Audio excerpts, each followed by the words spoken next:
Jempar dunia bulu tangkis karena perpisahan mendadak Lani Tria Mayasari dan Amalia Cahaya Pratiwi setelah kegagalan pahit di India Open 2026.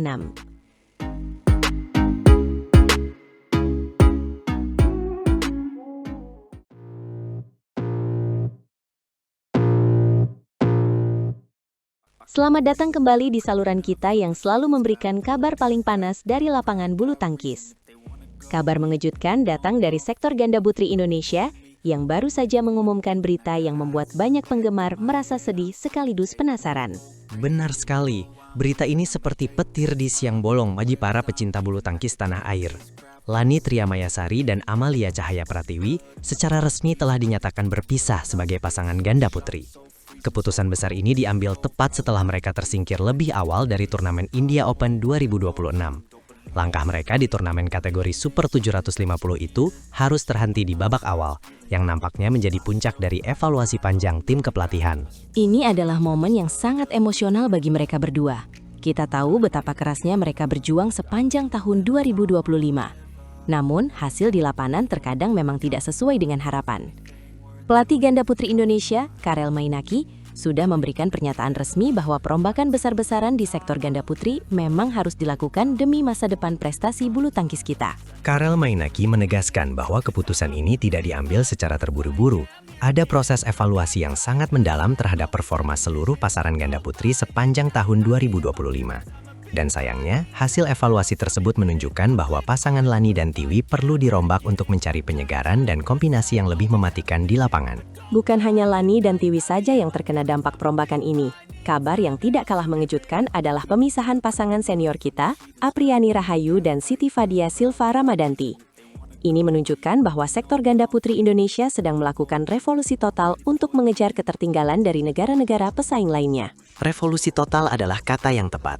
Fokus utama sekarang adalah mempersiapkan pasangan-pasangan baru ini untuk menghadapi turnamen berikutnya, yaitu Daihatsu Indonesia Masters 2026. Turnamen kategori Super 500 ini akan menjadi panggung pertama bagi para pemain dengan pasangan baru mereka. Semua mata akan tertuju pada bagaimana kombinasi baru ini akan bermain di hadapan publik sendiri di Istora Senayan. Betul, Indonesia Masters 2026 akan menjadi ujian pertama yang sangat krusial. Ini bukan hanya tentang menang atau kalah di satu turnamen, tapi ini adalah bagian dari strategi jangka menengah menuju ajang yang jauh lebih besar, yaitu Asian Games 2026 yang akan diselenggarakan di Aichi, Nagoya, Jepang. Persaingan di Asian Games pasti akan sangat berat, dan Indonesia ingin memastikan bahwa ganda putri kita memiliki kekuatan yang solid. Dengan merombak pasangan sekarang, tim kepelatihan berharap masih ada cukup waktu untuk membangun chemistry dan meningkatkan peringkat dunia pasangan-pasangan baru tersebut sebelum keberangkatan ke Jepang. Tiwi sendiri sudah memberikan tanggapannya mengenai perpisahan ini. Meskipun berat, dia menyatakan harapannya agar debut bersama pasangan barunya nanti bisa berjalan sesuai dengan harapan dan memberikan hasil yang lebih baik bagi Indonesia. Semangat profesionalisme seperti inilah yang sangat kita butuhkan dari para atlet nasional kita. Tentu saja, dukungan dari para penggemar juga sangat penting dalam masa transisi ini. Kita harus tetap memberikan energi positif kepada Lani, Tiwi, Apri, dan Fadia, siapapun pasangan baru mereka nantinya. Perubahan memang seringkali terasa menyakitkan di awal, namun jika tujuannya adalah untuk kejayaan merah putih di kancah internasional, kita harus mendukung keputusan ini sepenuhnya. Bayangkan saja betapa tegangnya suasana di pusat pelatihan nasional saat ini. Para pemain harus beradaptasi dengan gaya bermain rekan baru mereka dalam waktu yang sangat singkat. Latihan intensif pasti sedang dilakukan siang dan malam agar mereka bisa tampil maksimal di Indonesia Masters nanti. Saya sangat penasaran melihat siapa yang akan menjadi pasangan baru Lani dan siapa yang akan mendampingi Tiwi. Begitu juga dengan Apriani dan Fadia. Apakah akan ada pemain muda dari tim junior yang akan naik kelas dan dipasangkan dengan para senior? Ini adalah misteri yang sangat menarik untuk kita tunggu jawabannya. Strategi Karel Mainaki ini memang sangat berani. Mengorbankan pasangan yang sudah memiliki peringkat cukup baik demi potensi yang lebih besar di masa depan adalah perjudian yang penuh risiko. Namun jika kita melihat dominasi negara lain di sektor ganda putri saat ini, langkah berani seperti ini memang sangat diperlukan agar kita tidak hanya menjadi penonton di babak-babak akhir turnamen besar. Kesalahan fatal di masa lalu tidak boleh terulang kembali. Kegagalan di India Open 2026 harus dijadikan pelajaran berharga bagi seluruh tim. Sekarang saatnya menatap ke depan dengan semangat baru. Indonesia Masters akan menjadi pembuktian apakah perombakan ini adalah langkah jenius atau justru sebaliknya. Kita semua berharap yang terbaik untuk sektor ganda putri. Jangan sampai kita kehilangan taji di sektor yang dulunya menjadi salah satu andalan Indonesia untuk mendulang gelar juara. Mari kita nantikan bersama kejutan-kejutan apa lagi yang akan terjadi di lapangan bulu tangkis dalam beberapa pekan ke depan. Pastikan kalian tidak melewatkan update terbaru dari kami karena kami akan terus memantau perkembangan pasangan baru ini. Terima kasih sudah menonton video ini sampai habis.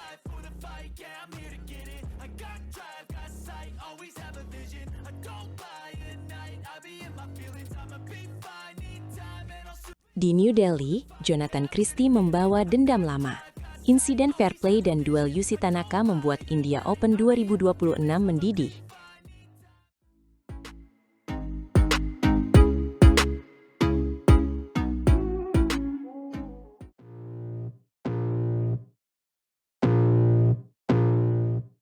Di New Delhi malam itu, Jonathan Christie menutup mata sejenak mengingat kekalahan di Australia Open 2025 yang terasa menampar. Ia tahu lawannya bukan sekedar nama. Yusi Tanaka datang dengan reputasi mengejutkan dan kemenangan sebelumnya menambah beban yang tak kasat mata. Babak 16 besar India Open 2026 jadi panggung balas dendam, tetapi Jonathan juga membawa cerita lain tentang sportivitas yang diuji. Kamu maksud insiden lawan Jason Teh ketika bulu shuttlecock dipetik dan suasana lapangan tiba-tiba terasa tegang, seolah semua mata menunggu reaksi.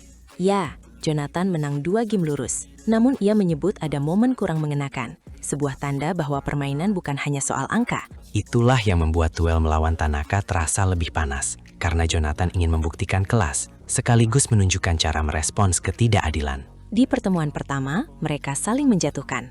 Lalu di Australia, Jonathan kalah dengan skor yang pahit, 17-21 dan 7-21. Kekalahan itu seperti duri, apalagi Jonathan datang sebagai juara Denmark Open dan Hilo Open 2025 dengan ekspektasi besar. Ia berkata persiapan kali ini lebih maksimal, dan kata-kata itu bukan basa-basi, karena setiap latihan terasa seperti simulasi perang mental. Yusi Tanaka pun tak mungkin lengah, sebab ia tahu sorotan publik Indonesia tajam, dan India Open 2026 selalu melahirkan kejutan. Bayangkan, 2 pemain yang pernah saling mengalahkan, kini bertemu lagi di Kompleks Olahraga Indira Gandhi, arena yang menggema oleh sorak. Sorak itu tidak selalu ramah, kadang mereka menuntut, dan Jonathan harus menanggung tekanan sebagai wajah utama tunggal putra Indonesia. Namun ada energi lain, ia ingin menebus rasa kecewa, sekaligus menutup bab insiden fair play dengan tindakan elegan di lapangan. Karena ia memilih tidak memperpanjang drama Jason Teh, ia berkata pertandingan selesai, tidak perlu dibahas lagi. Itu sikap yang justru mematangkan. Sikap itu bisa menjadi senjata, sebab lawan sering goyah ketika emosi tak terbaca, dan Jonathan terkenal kalem saat situasi memanas. Meski begitu, Tanaka punya pola serangan cepat. Ia suka menyerang dari awal, membuat ritme lawan tidak nyaman, seperti di Australia. Maka strategi Jonathan harus lebih rapi, mengatur tempo, menahan nafsu menyerang, lalu menghukum ketika celah terbuka. Di sisi lain, berita India Open 2026 juga menghadirkan Putri Kusumawardhani yang akan bertemu lain Hojmark Kersfeld. Rekor mereka lumayan ketat, 5 pertemuan, Putri KW unggul 3, dan itu memberi harapan di tengah ketegangan laga utama. Lalu ada ganda putra Sabar Karyaman Gutama dan Muhammad Reza Pahlavi Isfahani yang menghadapi Takuro Hoki dan Yugo Kobayashi. Pasangan Indonesia itu sudah 3 kali bertemu, menang sekali, kalah 2 kali. Jadi laga ini juga penuh aroma pembuktian. Semua cerita ini membuat India Open 2026 seperti novel berlapis, tiap babak membawa konflik baru. Kembali ke Jonathan, ia menatap Tanaka sebagai cermin, karena kemenangan nanti bukan hanya tiket perempat final, tetapi juga penyembuhan batin. Ia ingin menegaskan bahwa kekalahan di Australia bukan ukuran sebenarnya, dan bahwa kejuaraan besar menuntut hati yang tangguh. Saat servis pertama diluncurkan, Jonathan harus melupakan masa lalu. Namun ironinya, justru dendam itu yang menyalahkan fokus. Kita semua menunggu, apakah ia mampu meredam ketegangan, atau justru emosi akan meledak dan memberi Tanaka celah. Jika Jonathan mampu memutar balik keadaan, kemenangan itu akan terasa seperti mematahkan kutukan, sekaligus menjawab suara publik. Dan bila Tanaka kembali menang, cerita menjadi lebih rumit, karena Indonesia harus mencari jawaban di turnamen berikutnya. Yang jelas, pertandingan ini lebih dari sekadar angka. Ini tentang karakter, tentang cara menerima ketidakadilan dan tetap bermain bersih. Bahkan insiden bulu shuttlecock bisa menjadi pengingat bahwa sportivitas adalah ujian diam-diam yang menentukan reputasi. Jadi ketika kamera menyorot wajah Jonathan, kita melihat tekad, kemarahan yang terkontrol, dan keyakinan bahwa revanse adalah haknya. Aku penasaran, apakah ia akan menyerang sejak awal atau menunggu Tanaka terpancing, lalu mencuri poin di momen krusial. Tekanan jadwal padat ikut menempel, tapi ia tak mengeluh. Detail servis dan langkah kaki jadi taruhan setiap rally. Jika rencana berjalan, perempat final menanti, dan publik akan merayakan kebangkitan setelah luka panjang. Namun jika tidak, drama akan berlanjut, dan India Open 2026 meninggalkan jejak emosional yang dalam. Di setiap rally, kita membaca duel ini seperti sandiwara. Ada ketegangan, ada elegi, ada harapan yang diselipkan. Inilah sebabnya satu pertandingan bisa memikat, karena ia menyatukan masa lalu, masa kini, dan harapan masa depan. Entah siapa pemenang, Jonathan Christie dan Yusi Tanaka sudah membuat panggung berguncang, dan Indonesia menahan napas. Jadi siapkan diri, karena pertarungan di New Delhi ini bisa mengubah arah musim, dan jawabannya hanya hadir di lapangan.